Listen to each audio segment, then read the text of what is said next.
ladies and gentlemen, to Fan Appreciation Month here on Reaction and Review. Tonight, guys, I'm taking a look at a fantasy film from 2000. That movie is Dungeons and Dragons. Now, I've heard a lot of mixed things about Dungeons and Dragons, and when I say mixed, I mean everything from it's kind of shit all the way up to, oh dear fuck, is this thing ever terrible. I have no idea if it really is as bad as many people have said, because honestly, I do not even remember the, trailers and TV ads for this thing when I first saw them back in 2000, because they were ultimately kind of sort of for fucking gettable. So I have no idea, guys, what the hell I'm really getting into here. I have no idea if Dungeons and Dragons is going to be any good. It very, very well could be. It also could be a massive smoking turd. I have no idea. And the only way I'm going to find out if this thing has any redeeming qualities at all is if I shut up and I push play, and I'm going to do that right now. So, without further ado, it's time to kick back, relax, and check out Dungeons and Dragons.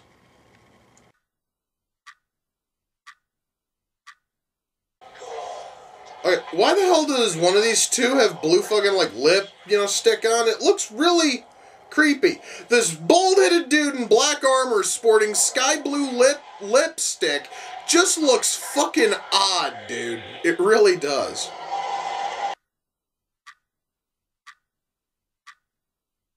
Wow.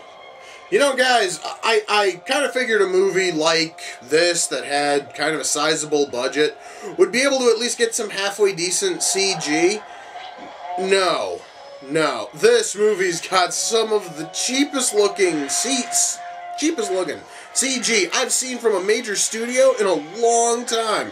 And yes, guys, this stuff looks terrible even fucking by 2000 standards. This is shit.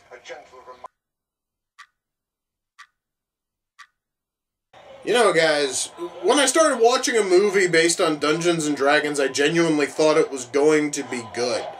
Well, maybe not good, but at least interesting.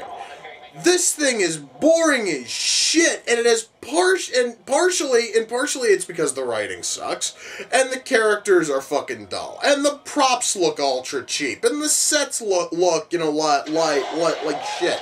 Can this movie do anything right? Can this movie do anything to even be remotely interesting? Right now, I'm really curious if this thing even knows how to be halfway cool. Holy shit, we actually get to see a fucking, beholder. Granted, it looks, it actually kind of looked like shit because the CG in this movie is terrible. But, hey, at least we got to see a motherfucking we got to see a beholder in a D&D movie. That's awesome.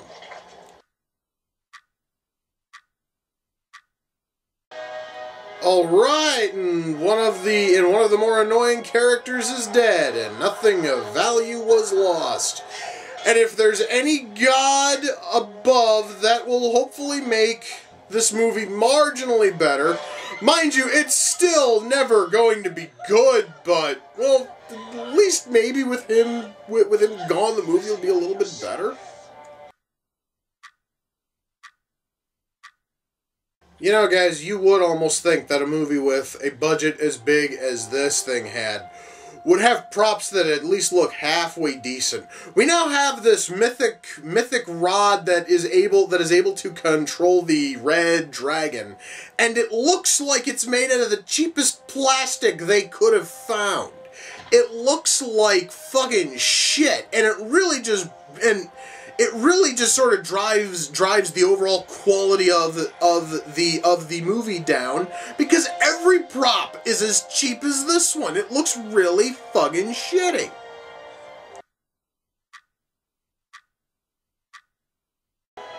Oh, thank God that's fucking done now. Shut up! Anyway, guys, that was Dungeons and Dragons. Jesus, fuck was that ever bad.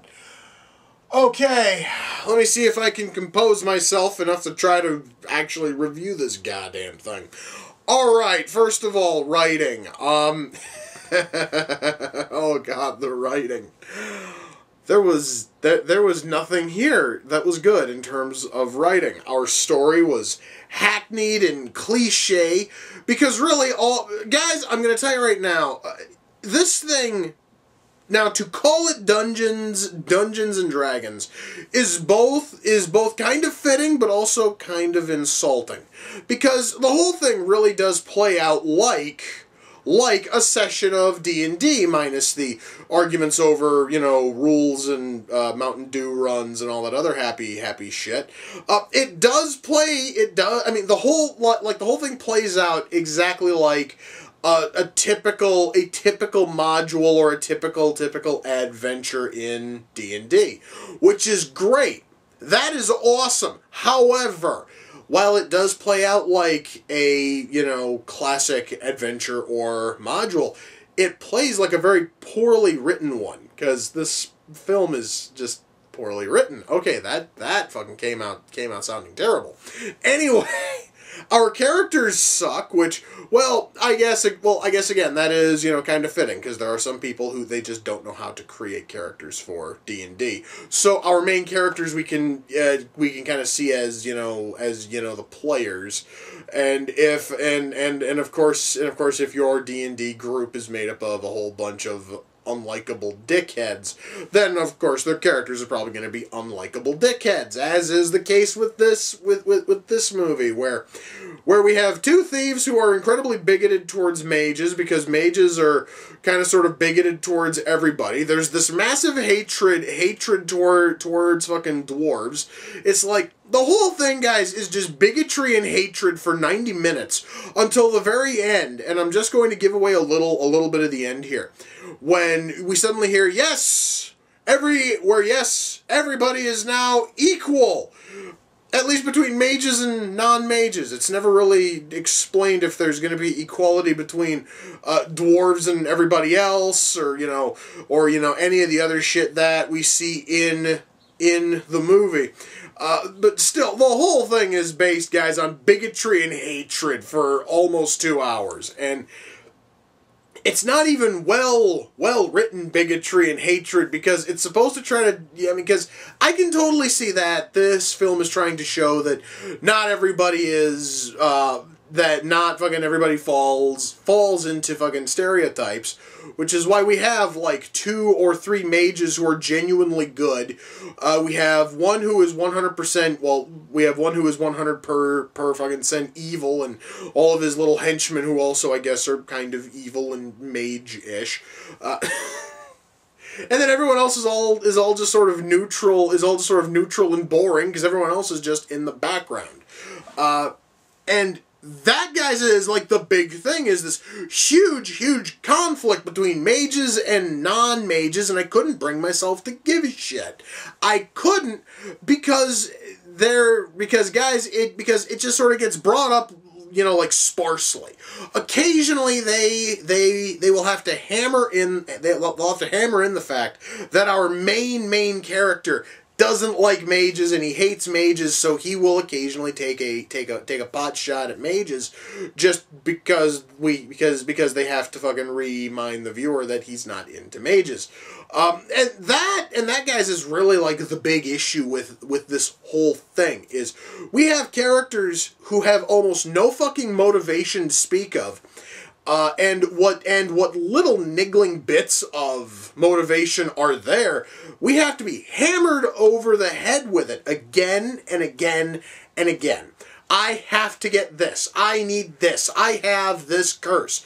I am a dwarf. I am an elf. They have to hammer this shit in time and again, instead of trying to tell an interesting story, and really it brings the whole thing down.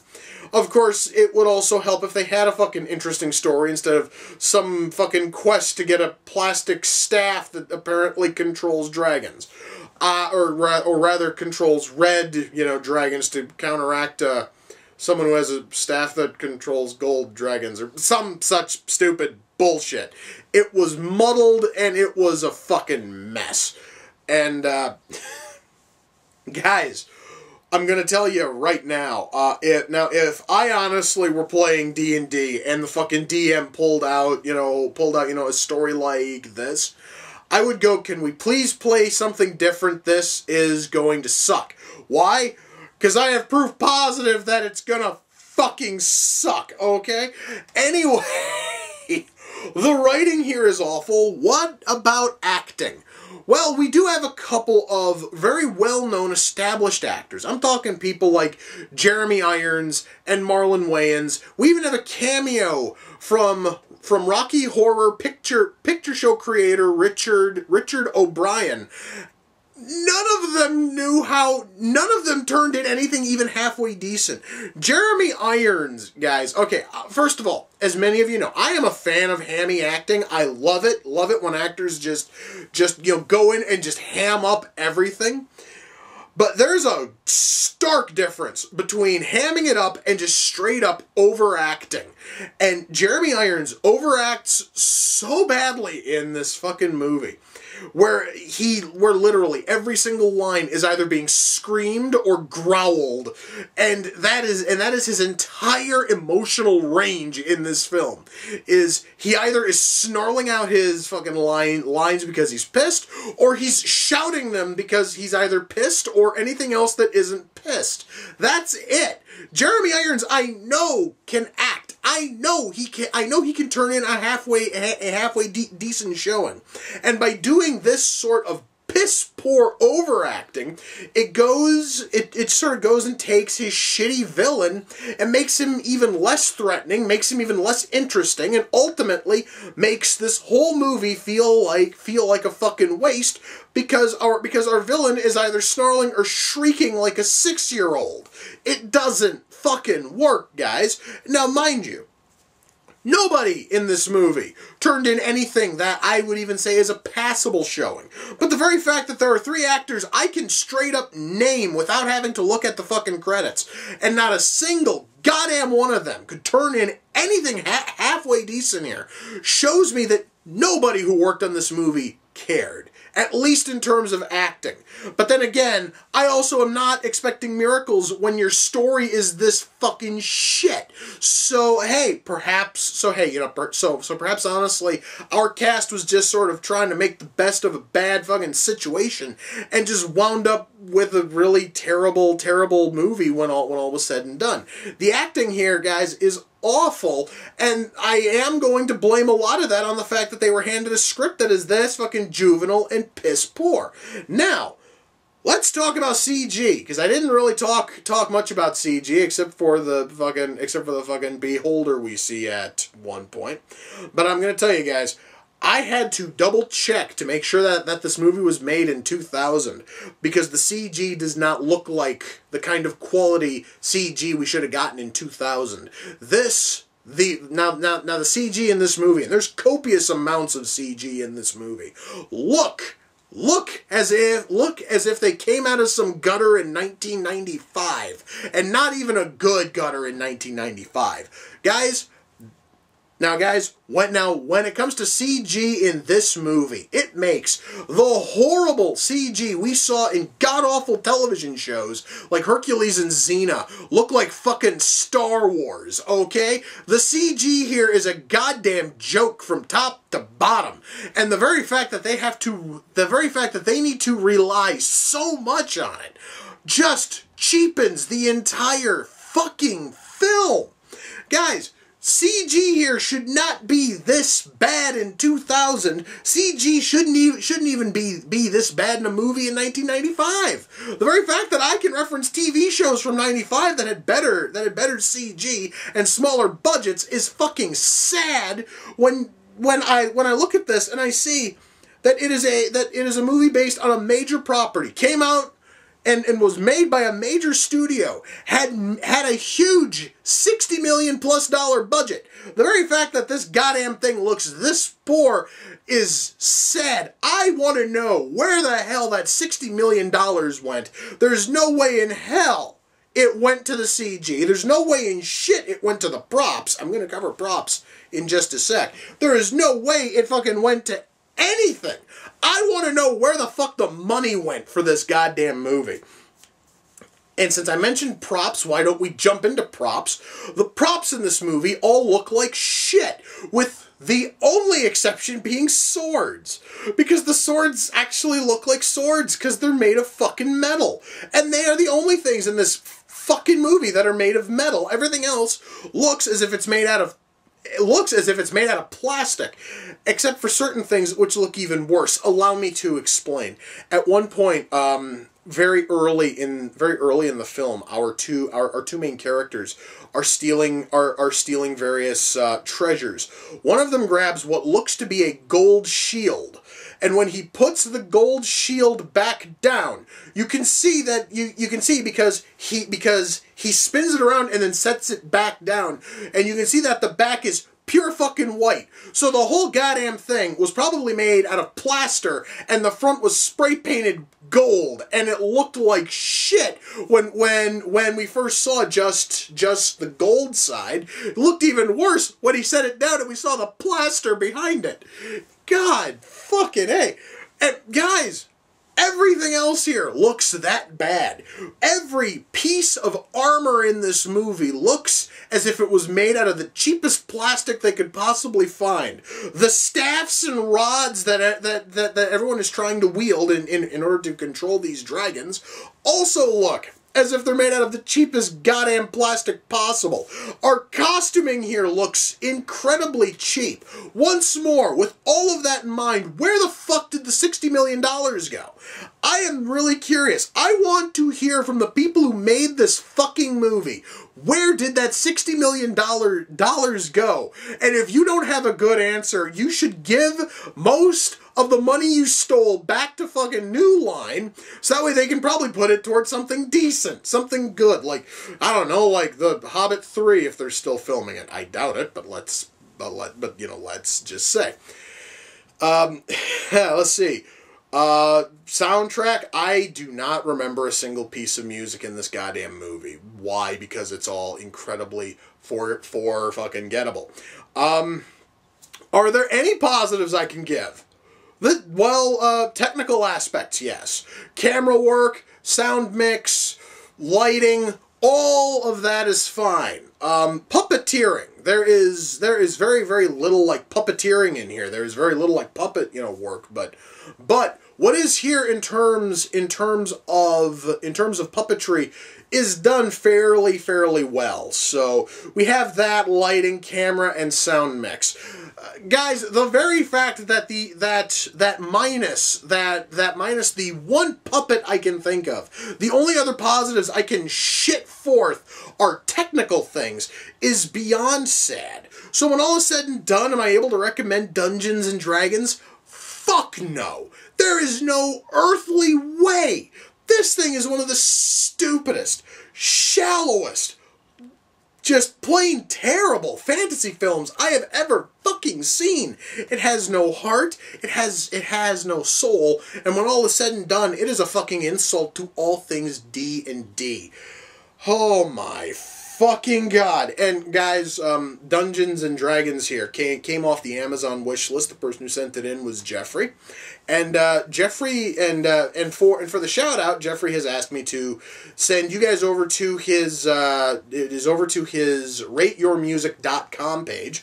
So I am going to post the link there. You guys please, just head over there, check it out. I have no idea what it is. I still haven't had a chance to go over there yet. And Jeffrey, thank you, because as I stated, I had heard various things when it comes to D&D, and almost all of them were, bad, and I was going into it at least hoping for a little bit of something good, and I couldn't even get that. And also, guys, this thing here is a 2-pack, which comes with the movie sequel. Yes, a movie they shitty got a fucking sequel. And yes, I'm going to be reviewing it a little bit later on this month. Once more, Jeffrey, thank you. And guys, please head over to that page. Once more, that is a link that goes over to rateyourmusic.com. Swing over there and check out anything and everything which he has over there. Holy shit, as for me, I mentioned The Hobbit a couple of minutes ago. I'm gonna go watch my Hobbit, Blu-rays just because God damn it, I'm gonna go watch a good fantasy film, and those are amazing. So yes, guys, with that, we come to the close of another reaction and review. Until next time, ladies and gentlemen, take care, and I will see you all in the near future. Peace.